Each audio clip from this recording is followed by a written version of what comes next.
কারাগারে দীর্ঘদিন ধরে থাকা বয়স্ক ও অসুস্থ বন্দীদের জন্য আসতে পারে মুক্তির আলো।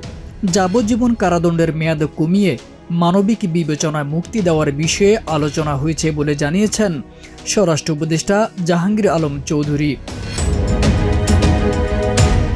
কারাগারে অনেক সমস্যা রয়েছে, সেখানে সংস্কার প্রয়োজন জানিয়ে উপদেষ্টা বলেন, অনেক বাজেট স্বল্পতা আছে।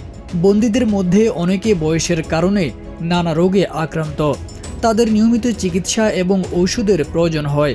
এজন্য আমরা ভাবছি যাবজ্জীবন সাজা, যা বর্তমানে ৩০ বছর ধরা হয়, সেটা কমিয়ে কিভাবে বয়স্কদের মুক্তি দেওয়া যায়।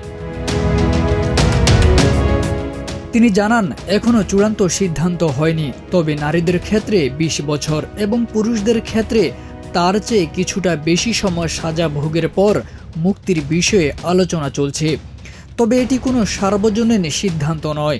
উপদেষ্টা বলেন, বন্দির বয়স, অপরাধের ধরন এবং সম্ভাব্য পুনরাবৃত্তির বিষয়গুলো বিবেচনায় নিতে হবে। কারা ব্যবস্থার সংস্কার দরকার জানিয়ে উপদেষ্টা বলেন, বন্দীদের জন্য পর্যাপ্ত চিকিৎসা, পুষ্টি এবং সেবার অভাব রয়েছে। এসব বিষয়ে কোর কমিটিতে আলোচনা হয়েছে। 14 সেপ্টেম্বর সচিবালয়ে স্বরাষ্ট্র মন্ত্রণালয়ের সম্মেলন কক্ষে কোর কমিটি সভা শেষে এসব তথ্য জানান তিনি।